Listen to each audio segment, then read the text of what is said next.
Hello, everyone, and welcome to Growing Together, a gardening podcast with me, John Lamb, and Don Kinsler, a lifelong gardener and the North Dakota State University Extension horticulturist for Cass County. Don, how are you doing today? Well, I'm doing well. Well, I think we can kind of call this year's growing season kind of to an end. Yeah, it is. Although, have you given your lawn its final mowing down to 2 inches? No, because my neighbor's got a maple tree that's holding on to its leaves, so I think maybe this weekend I will just do that. And after those leaves drop? You can just mow over there, mulch them down in. Give a little extra feed for that. So your neighbor is giving you a gift of being able to mulch maple leaves down in. Yeah, I haven't either. I'm waiting to give our lawn its final low cut down to about 2 inches because it's still green and growing. It is. And I know there's some chance of snow this weekend, but I'm looking ahead and there's going to be temperatures above freezing during the days. So I think that snow is going to melt. And so I'm going to probably wait until after that to give it its last mowing. So I'm still doing some things. I'm doing a little mulching and stuff around. I've got some wood mulch to put down on our perennial garden. Sometimes late fall is a good time for me to do some of those things because after the foliage is gone from some of those, I can tuck the mulch in around them. And then also I need to protect some of the tenderest perennials. For example, the hardier hibiscus, it's hardier, but still it benefits from a little protective mulch. And it's fine to let a little frost get down into the soil first and then add protective mulch. So I'll probably add leaves around that, 12 to 24 inches. Are there any things that you protect for winter? Well, there were some things, because last year we did have some dieback. We had some things that we lost. So I am being more cautious this year. Because we don't know what the snow depth will be. Don't know what it's going to be like and kind of when it's going to come. And so, I have been putting some things that I planted late. I had a couple of hostas that I talked about that I planted late and already kind of built up mulch around them, as an extra. But then now that they're done, I'll go around and cut them down, and then I will pile on top of that. Some other things that the sand cherry last year kind of died back a little bit, so I want to make sure that I build up some a little around there. Yeah, there's a couple things that I really want to do, and then I've got to put up fencing around, rabbit fencing around a couple things, including that sand cherry. I'm still enjoying some beauty yet this fall. One of those things that I'm enjoying is our ornamental grasses. They, of course, the foliage is turned brown, but they've got beautiful seed heads, and so I'm enjoying those. And of course, today we're going to talk about ornamental grasses. And of course, the reason we're going to talk about them is because now when they are so beautiful and still so beautiful, we can kind of think ahead towards next spring on adding some more. Yeah, it's a great thing. We'll talk about a lot of the benefits of them, but here we are, we're in the first week of November and there's still something to look at. There's still something that's really, really nice. I love the motion in them.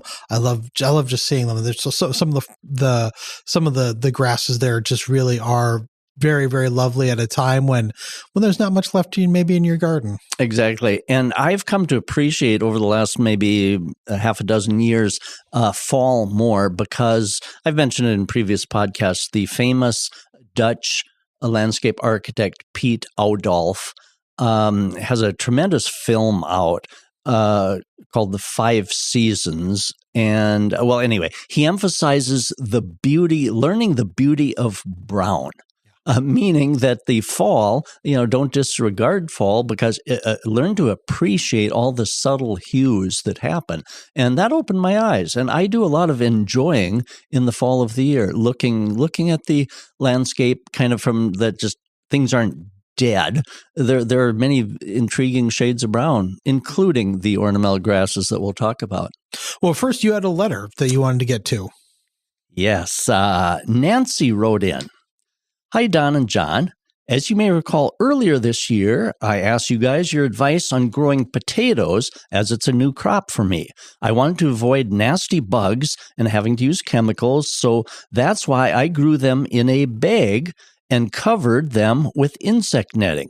Both worked fine.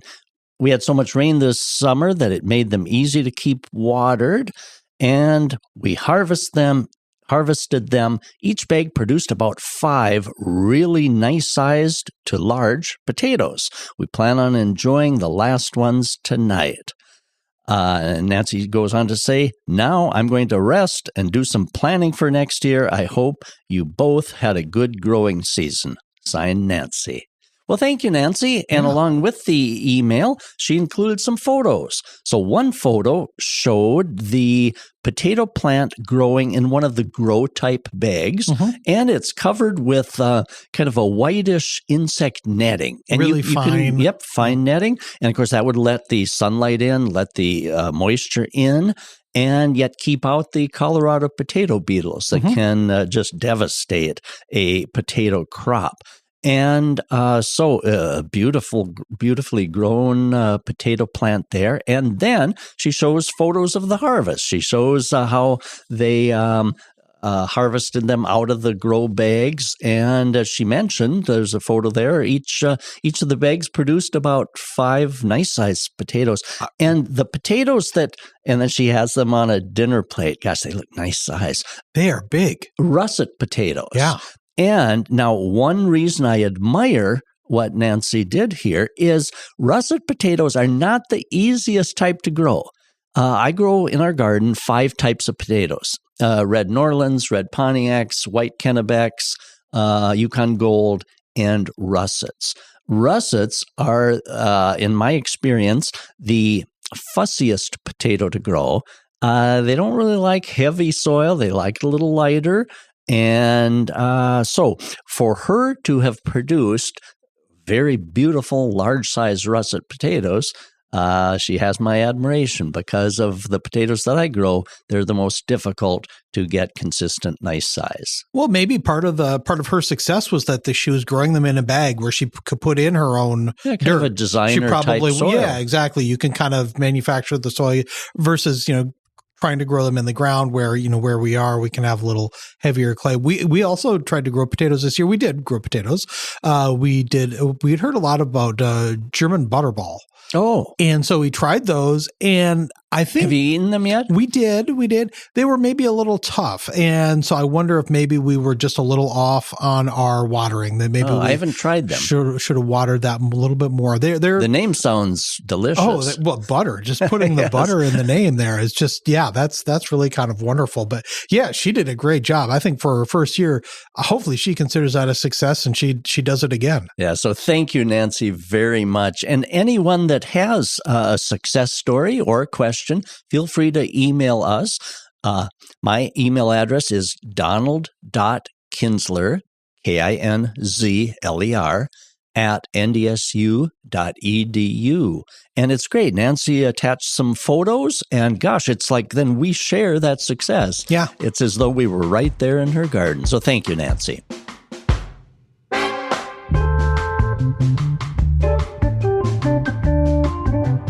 Well, I got a question for you, a follow-up question here. So seeing her success with potatoes, this is the first year we grew carrots. I was wondering why so many of our carrots turned up kind of short and squat and, maybe even almost more round than they did long. Is there a reason for that? 2 things. Yeah. The variety. Okay. The cultivars of carrots vary greatly. Some are nice, long, tapered, the kinds that maybe you buy in the grocery store, the nice, long, tapered ones. Others are shorter, a little more stubby. Those are especially suited for heavy soil. Oh. It's a little difficult to get a long, tapered carrot to grow in heavy clay soils. Okay. It's difficult to dig them. They tend to snap off. It seems you just can't get those long carrots up out of heavy clay soil.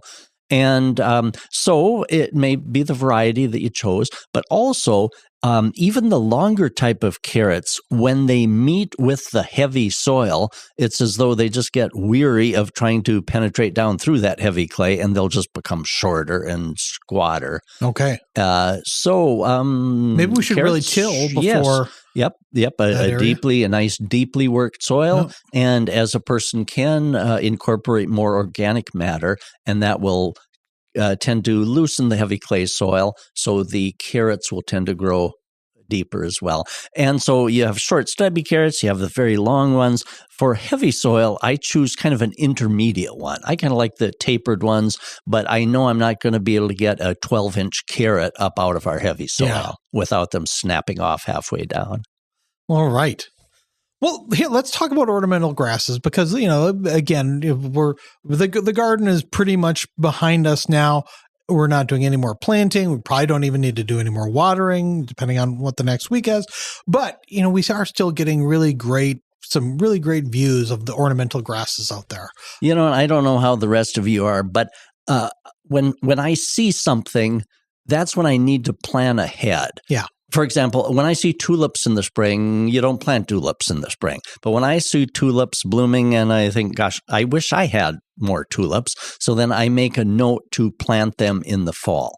So the reason for talking about ornamental grasses now is they are so beautiful this time of year when some things are, kind of becoming more downplayed. The ornamental grasses are just beautiful and going into winter. So when I see how beautiful these grasses are, then I make a note, both mentally and usually I write these things down on my wish list. So on my wish list then is going to be in the spring when I visit garden centers, I'm going to add more ornamental grasses to our landscape. So that's why I thought, let's talk about ornamental grasses right now and make a mental note to all of us probably to plant a few more. And ornamental grasses are trending. Yeah. And a reason for that is we all want something that's durable, plants that are durable in our landscape and low maintenance. We have enough high maintenance plants in some of our plantings. Yes. So it's a treat to have some things that don't require as much yet give really good, beautiful. Now, an example of how popular ornamental grasses are across the United States, when the Department of Agriculture did their last census, the sales of ornamental grasses in 5 years ago, the sales of ornamental grasses that year were $178 million. Big market. That's a lot of ornamental grasses sold around the United States. And so, all of us like to try new things, and there's been a lot of new ornamental grass cultivars that have been developed in response to that demand. And so we all like to add new things. They're such low maintenance. There's not a lot you need to do with an ornamental grass. The other thing is so wonderful. They look great all year long. They look nice as they're coming up and growing all summer long.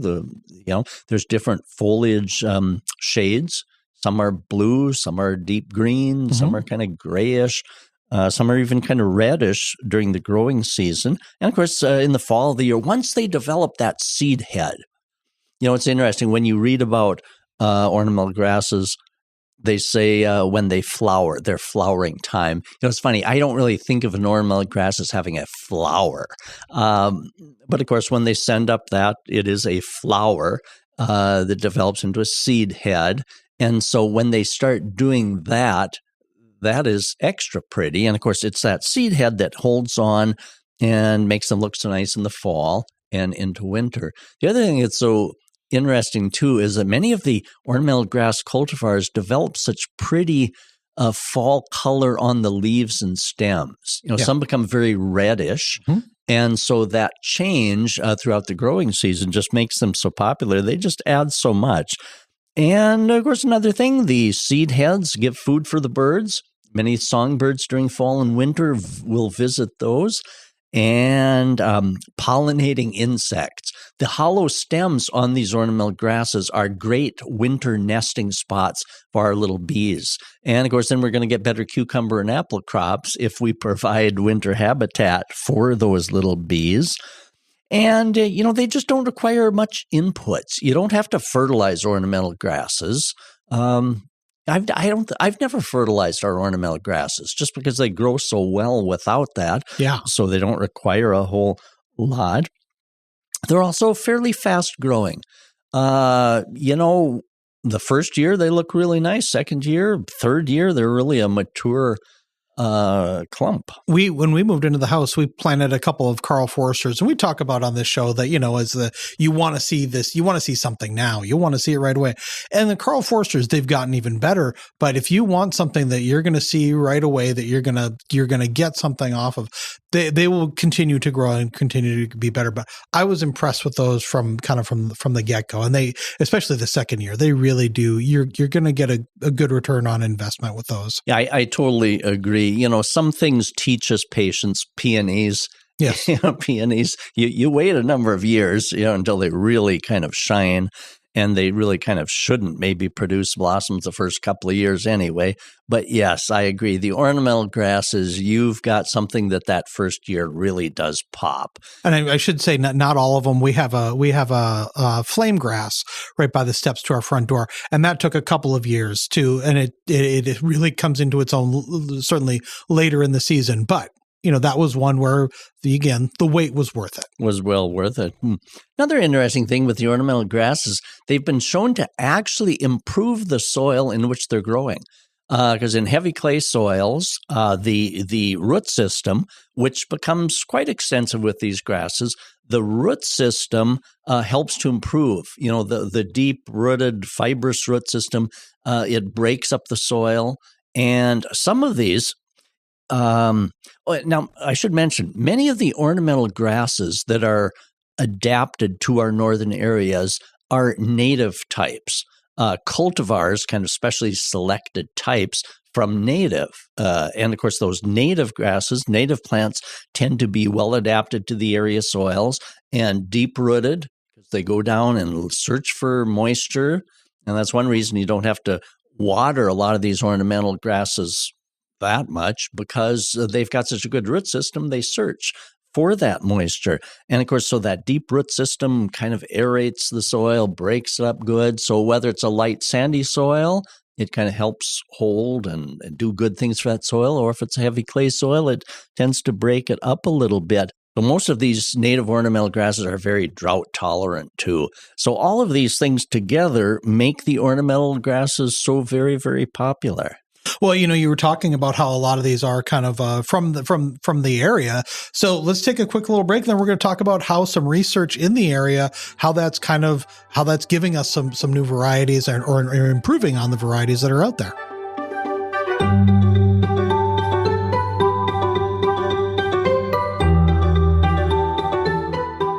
Get 6 months of local news for just $2. You get unlimited access to the news and information you need to stay connected to your community. Visit inforum.com/subscribe to get 6 months of local news for just $2. All right, we're back, and this week we're talking about ornamental grasses. And we were talking about, before we took a break, we were talking about how a lot of the grasses that we'll see in this area sometimes are actually native to this area. And there's been a lot of research in the regional institutions to kind of both improve and introduce some new varieties, right? Right, because we mentioned how popular the ornamental grasses are all across the United States. And of course, the ornamental grasses that are well adapted to Georgia are not necessarily suited for our northern growing climate. So University of Minnesota has done a lot of work on trialing lots of grasses. In fact, University of Minnesota, the Arboretum at Chanhassen, does a lot of testing. In fact, they have one of the largest collections of ornamental grasses in the United States, and certainly the largest collection of northern adapted. So what they're doing is they're testing all kinds of different grasses to see which are hardy for zones 4 and 3. So which should we be doing? And so they first started that collection in 1987. So they're testing to make sure that ornamental grasses just don't survive in our area for a year or two. They want them to be well adapted for a long, long time, because that's one advantage of ornamental grasses. They can last just almost forever. Yeah. And in a little bit later in the program, we'll talk about the actual care of them to keep them growing well. So the University of Minnesota Landscape Arboretum has 10 large beds full of these, over 200 different types. That's a lot of types of ornamental grasses. And they've got beds in full sun. They've got a couple of beds in shade so that they can kind of see which of these ornamental grasses will actually perform well if you've got a shady yard. So they evaluate these ornamental grasses, certainly for winter survival. But not just for winter survival, but also for them to thrive. You just don't want things to make it through the winter, but you want them to actually thrive and be beautiful. So they look at flowering time. Again, I get a kick out of that, flowering term, but, the start of when it sends up that seed type stalk. Mm-hmm. And that's actually the flower of a grass. So they look at the flowering time because that's one of the key features of these ornamental grasses. The sooner that they send up that flowering seed stalk, the better, because then that will persist all the way through the rest of the growing season into fall and winter. They look at the growth habit. Does it stay into a nice clump? You don't want an ornamental grass that's going to make a nuisance of itself. So does it stay in a nice clump? They look at self-seeding. So when it flowers, produces seed, does it drop seed that's going to come up all over your perennial garden and make a nuisance of itself? Any seeding that it does that stay just right around the clump? Or are some of these sterile? That's okay too. So you don't have extra little seedlings coming up too far from the mother plant.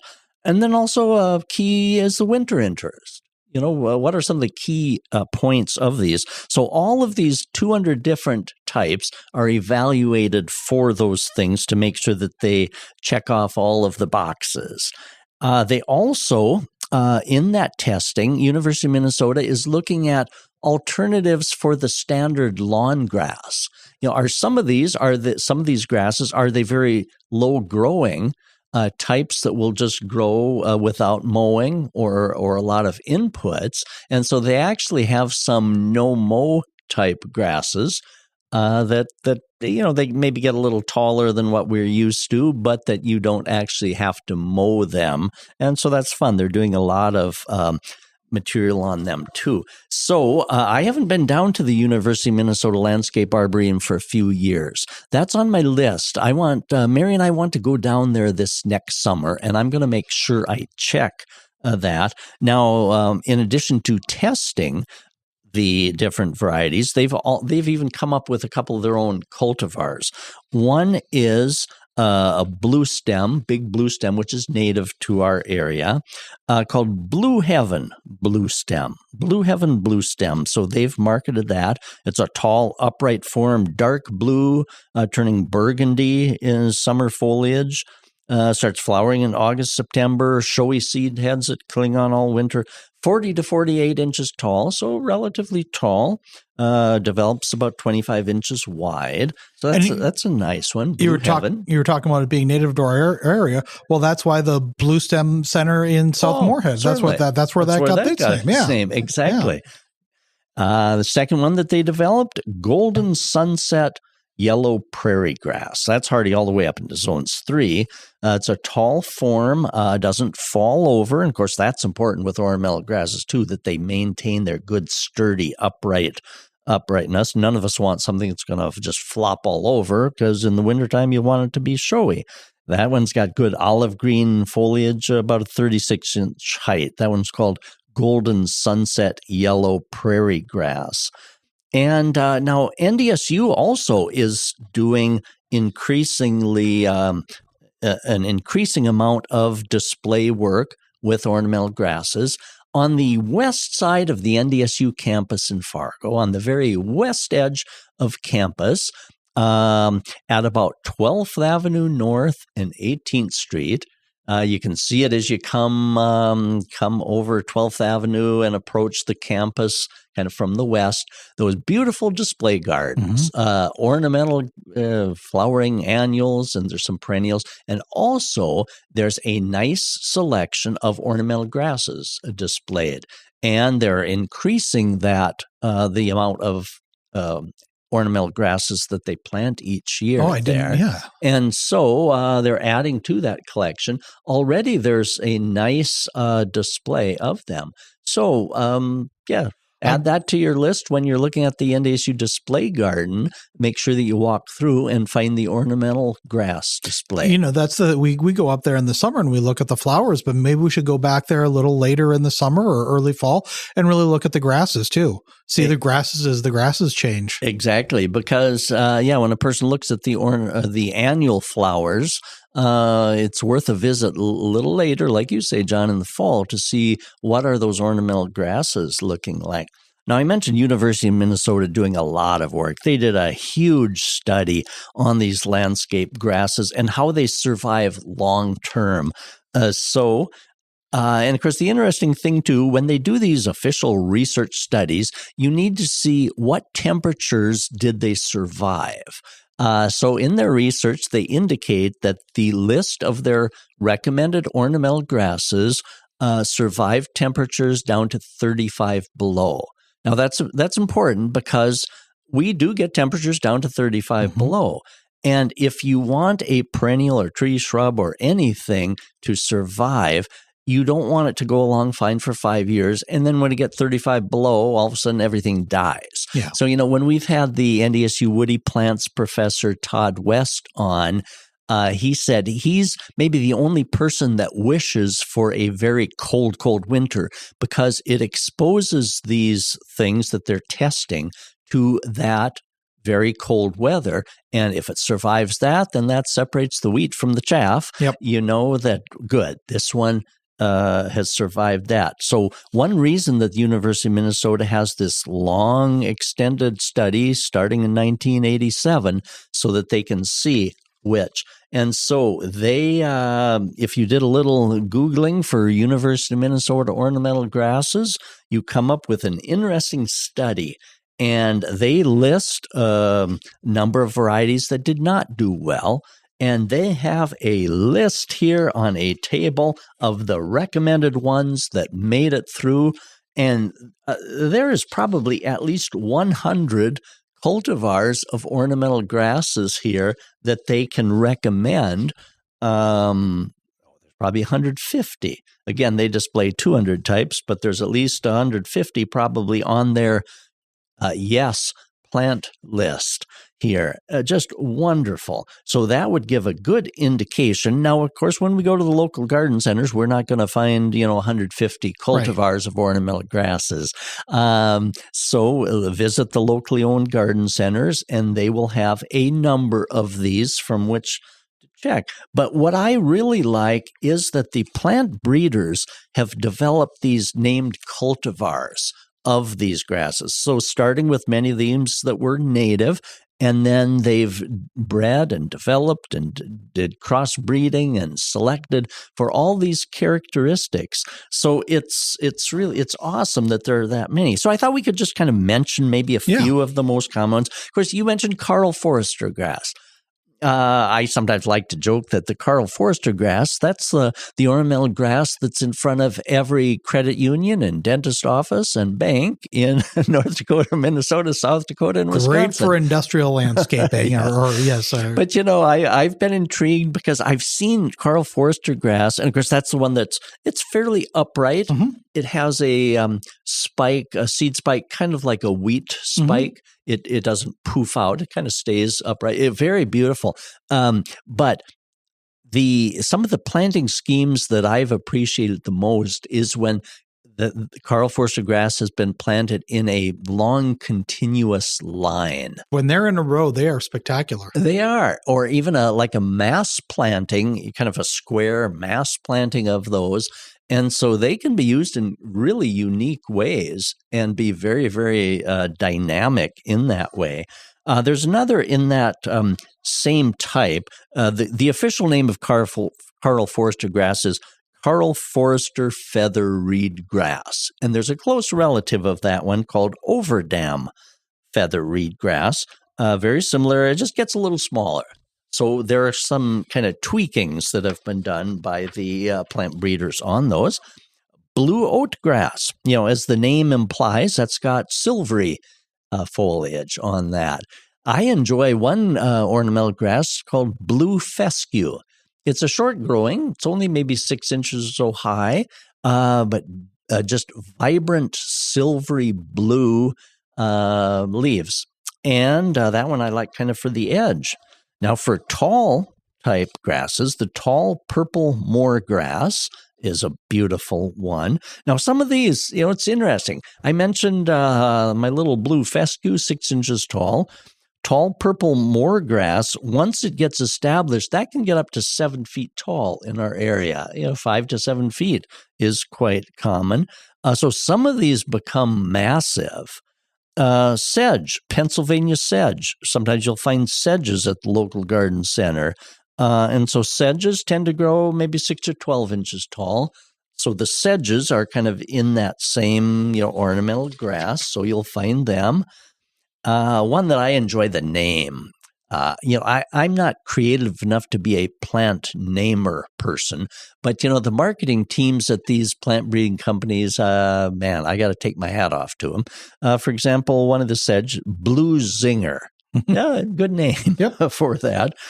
And here's one of my favorites, Korean feather reed grass. We bought that at one of the local garden centers about 4 years ago, and that is absolutely beautiful. The seed heads on it kind of poof out. I think that's a technical botanical name. It is. It's legit. Yeah. The seed heads kind of open up instead of kind of staying in one single spike. They feather out. The name is quite descriptive, feather reed grass, and they are absolutely beautiful and just rock solid hardy.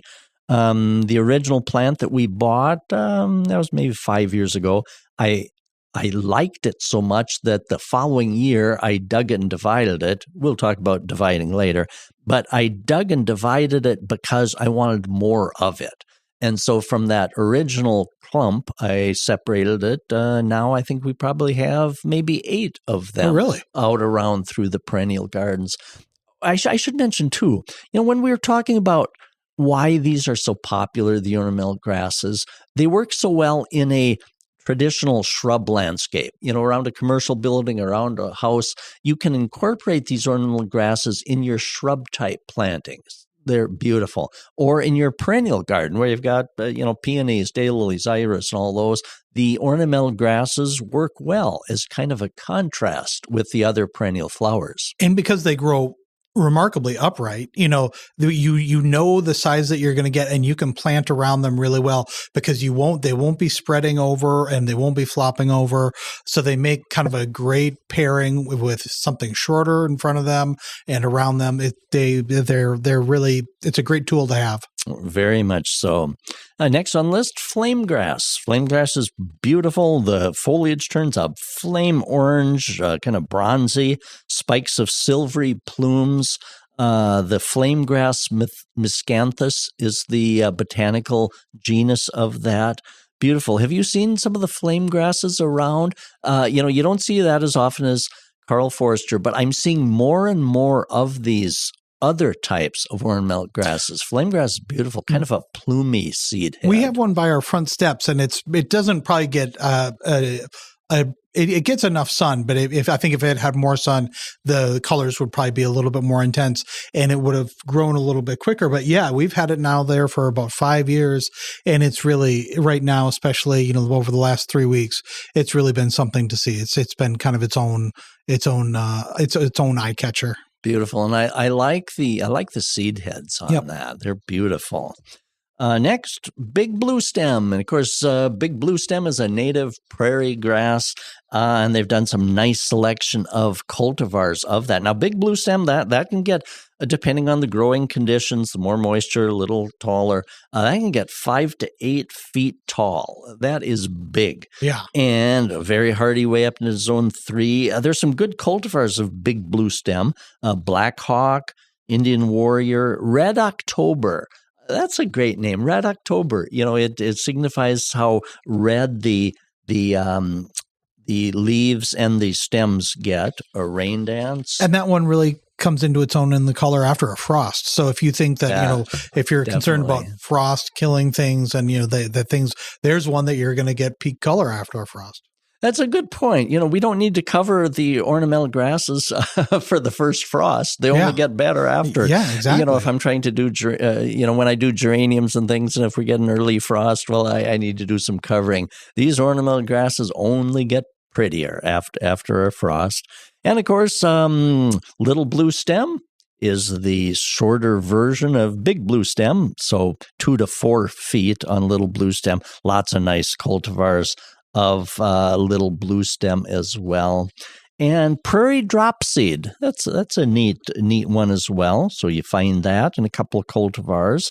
There's ornamental grass called Indian grass with a few cultivars. Silver spike grass, another nice one for our area. And again, it's fun to visit a few different locally owned garden centers because they're not all going to have these. So to kind of get a variety, check out a few different because, gosh, the locally owned garden centers, when they're deciding what to plant, it's kind of what they've experienced most success with. So each of the garden centers is probably going to have a little slightly different menu of these grasses for you. Here's what I love the name of this ornamental grass, Blonde Ambition Blue Grandma grass, a good native grass. It's got kind of a very intriguing they kind of look like eyelashes. It's described as looking like eyelash type seed heads on it. And that one gets about 2 to 3 feet tall and wide. And there's a north wind switch grass. That's a beautiful one. So now there are a couple of types of ornamental grasses to steer clear of. Because there are some ornamental grasses that don't know enough to stay in their own clump. Yeah. Have you ever seen or planted ribbon grass? Now, ribbon grass is the one that is kind of a striped grass. It's green and then kind of a light greenish white grass. We had that growing up. My mom planted that in a garden in the backyard. And how did that do? It filled in. And I think that's what she wanted, and we were okay with that. But it was against the driveway, so there was a hard border on one side, and it was kept in check on the other side. But yeah, it did make it for a nice area. Yes, ribbon grass will keep a going. It's interesting. And of course, as humans, we expect a lot of plants. We want things to fill in quickly, but then we want the plants to have enough sense to stop where we want them to stop. And of course, so ribbon grass would be ideal if you'd like, an acre or so to fill in. Then plant one ribbon grass. We had that. We've had that before. I opted to remove it because I didn't want it taking over the entire yard. And so that's one to watch. Another one, silver banner grass, which is a type of miscanthus. That one can keep going. That was one called pampas grass also. Okay. You don't see that too much because, it just became too invasive. So the ones at the locally owned garden centers have been specially selected to play nice with the rest of your plants and not try to overtake. And also, none of us really want something that's going to seed itself wildly.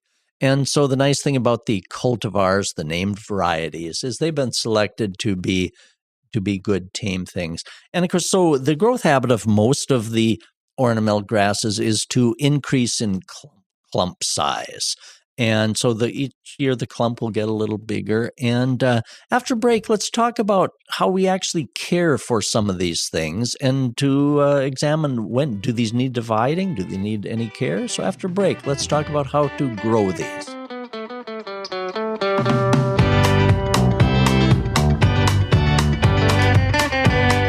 If you're loving this podcast, be sure to check out our full lineup. From news and local politics to sports and true crime, find your next great listen right now at inforum.com/podcasts. That's inforum.com/podcasts. All right, we're back, and this week we're talking about ornamental grasses. We've talked about different varieties, what's good in what grows well in our area. Let's talk now about once we've decided which ones we want to plant, and we plant them, let's talk about the care for grasses. And of course, the first thing is to check the tag. check the tag kind of as you're buying it, or when you get them home, check the tag to kind of remind you of the height and the width of these, because they vary so greatly. I talked about some of ours that are 6 inches tall, and of course some of these others can get 7 to 8 feet tall. And so important to choose carefully where you're going to plant the ones. Also, check the sunlight requirements. Most of the ornamental grasses are happiest in full sunshine, but there are a few that will tolerate some shade, not just tolerate, but thrive in shade, even up to full shade. So check that out too. So the important thing is with the ornamental grasses you've chosen to give them enough space so that they don't look like they're crowded in. And of course, I will say I enjoy talking about these things because I've made almost any mistake that can be made. Now, a couple of years ago, I planted big blue stem, one of the varieties of big blue stem. I'd have to check what the name was, but I planted it too close to giant fleece flower. Oh, and of course, yeah. Giant fleece flower is well named because it becomes a giant. And so here I've got big blue stem, which is big, and giant fleece flower, and the two of them, well, the giant fleece flower is winning. It's overtopping. And so the big blue stem is not shining like it should. So next spring, I'm going to move that. So again, we need to give those ornamental grasses the sufficient space so they can really perform to their optimum. Now, most aren't fussy about soil type. That's what makes them so nice. A lot of these are prairie natives, meaning they were well adapted to the native prairies from probably the Red River Valley and on west. They do well all across Minnesota, Wisconsin. But they're especially adapted to the soils all across the area. So it's nice for something that was native in our native prairie. So they're used to growing in our soils, whether it's heavy clay or the lighter soils as you get into other areas. So they're not really fussy. You don't really have to amend the soil at all. But one thing that they don't like soil that stays continually moist. Most of our native prairie soils were used to becoming dry, especially in the middle of summer. So these are well adapted to drought, as we mentioned. So heavy clay soil, if it's a spot where water sets, they're not going to want to be in that area. One thing that I've learned, if the tag says a perennial, like ornamental grass, needs well-drained soil, you can kind of, in your perennial bed, just slightly mound that area up. Doesn't have to be a high mound, but just even a couple inches higher than the surrounding will shed water out beyond that area and make some of these very, very happy. So check to make sure it's an area that's getting great drainage. Also, when do we cut these back? When do we cut these back? Or should we cut those back? And yes, ornamental grasses should be cut back because in nature, these grasses maybe had bison nibbling them off. Right. They may be fake. Even when they became dormant and dry, that's kind of like dry hay. Mm-hmm. So the bison would graze off these even during the fall and winter. So they would get naturally cut down by bison or a prairie fire. Mm-hmm. Prairie fire sweeping through would burn off all the tops. If you don't cut back these ornamental grasses, and they should be cut back every year, if you don't cut them back, the old part becomes a dry haystack. And the new growth that comes from kind of the crown, that's the area between kind of the stems and the roots, that crown area, the new growth comes from that. And if it has to push through this old dry haystack, it's hard for it to do that. So very important each year. And we talked about the beauty of ornamental grasses in fall and winter. So, why cut them back in the fall? You're removing all that beauty. So it's best to cut them back in the spring of the year. But watch carefully to make sure you cut them back before the new growth starts coming up out of the centers, because otherwise when you cut them back, you got the mix of the new and the old, and you don't really want to cut the new. So cut them back before you see any signs of growth. So we're probably looking at maybe first part of April, because growth will start probably sometime later April or so. So I like to choose a good sunny, mild day the first part of April and then cut the ornamental grasses back.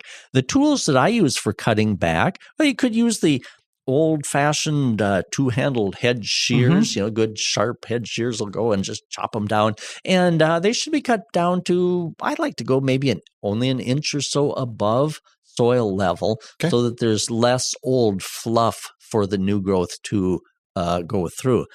The other, I treated myself and bought a battery-powered hedge shears. Oh, okay. A couple of years ago. Now, this battery-powered one, the hedge shears attachment is probably only about 8 inches long. It's not one of the long bars on there.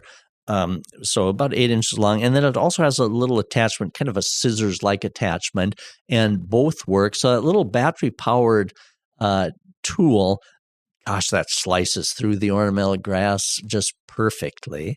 Another reason to keep them upright, all through the winter is it's good for pollinators, right? Pollinators can be nesting in there and could be hibernating, as they will, or that it's kind of a home and it's a habitat for pollinators during the off season. Very, very true. And so now it's interesting too, when we cut these back in early April, things are still kind of chilly.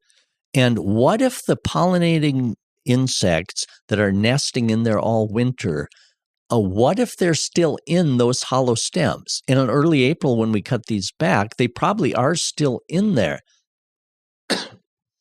And so if we cut them back, and if we disposed of those in the outgoing trash, we would be throwing out those little pollinator insects. So I asked an entomologist once. I said, okay, I need to cut back the ornamental grasses in early April, but the weather hasn't warmed up enough for these little pollinating bees to have exited that. What do I do? And so he said, okay, cut them back when you need to, but instead of disposing of the stems in the outgoing trash or burn them or whatever, he said, go put them behind the garage. Just bundle them up, stick them in the wheelbarrow, cart them off behind the garage, and then leave them there until sometime in May. After the weather has warmed, then those little pollinating bees have exited.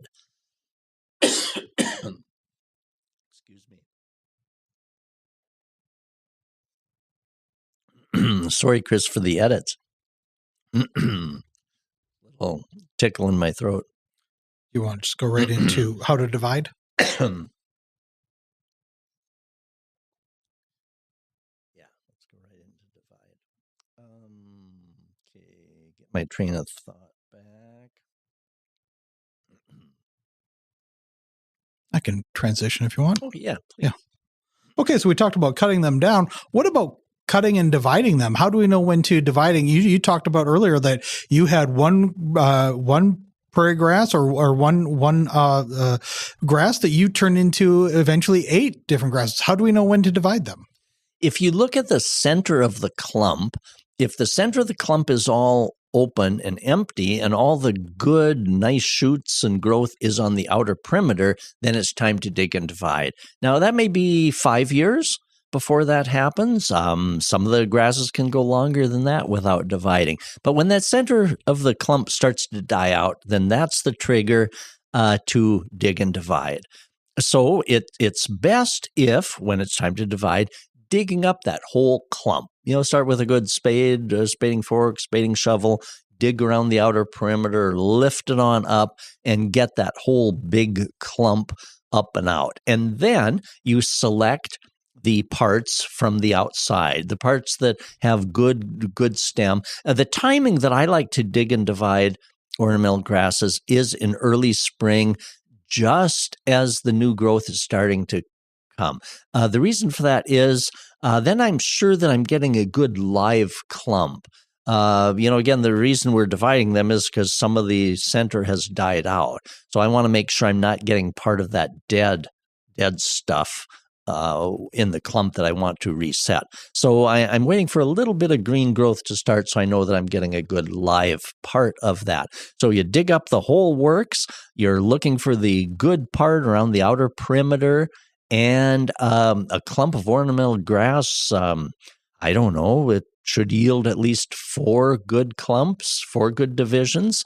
Maybe 6 or 8. You can get quite a few clumps out of one good division. And so how big should each clump be? I suppose anywhere from maybe, 4-inch to 6-inch clump. Okay. No need to get much bigger than that. And you plant them at the same depth in which they were. And then the old center part, you should really just discard that because there's not much that comes out of that. I'm imagining it like a pineapple. Like you can cut a pineapple open, and you just take that core out, and then you cut it up into different pieces there. Good analogy. I just had pineapple last night. That's what I'm thinking about. Good analogy. And now, if the clump of ornamental grasses still looks pretty good, if the center has good growth in it, but you just want to start more, then you can carefully dig out a couple of sections from just the outer edge and leave the original plant intact rather than digging up the whole thing, cutting it into sections and replanting. If the center still looks good, but you want to share some of those or you want more of them, kind of like I did with my Korean feather reed grass when I just wanted more of them because they were so beautiful. So you can leave part of that intact. But if it's an old clump with a dead center, it's better just to totally dig it up, reset into the original spot, and then you'll have a whole bunch more to share or to expand your plantings on that. But all this talk about it just really makes me wish I had more space to put in more grasses. I love them as again, just having this kind of nice line of them. I'd love to be able to do that. Have a nice clumps of them, see like this kind of en masse, see what they would do. And it's like you were saying, this is a great time of the year to start thinking, to looking at them and then also start planning about what you want to do with them. It really is, yeah, because this is a great time of year to kind of look and see where you could maybe add to them in the spring, so that then in the spring you can actually go out and buy and have already figured out what it is and where you want to plant them. Yeah. Well, Don, this has been great. This has been a lot of fun, and something that we really hadn't talked about yet so much was ornamental grasses. So it's good to have this conversation. And what I enjoy always thinking about is, the growing season, it's not just a cycle in which we cycle back, next spring we cycle back to where we started with last spring. No, it's a spiral, an onward and upward spiral. So see, us talking about the ornamental grasses, it already has me inspired to next year plant more other different pretty types. And so you see, next spring will be better than the previous spring. We're on that onward and upward spiral. All right. Well, Don, thanks again for coming in and talking about this. If people have questions like about the potatoes that were shared earlier, or if they want to show off things like the potatoes, what's the best way to reach you? Send me an email, donald.kinsler, KINZLER, @ndsu.edu. And if you can, send pictures of either things that you have questions about or what you want to brag about. Because that almost puts us right there in your garden. And like I always like to say, we're all in this together. So thank you, John, and thanks everyone for listening.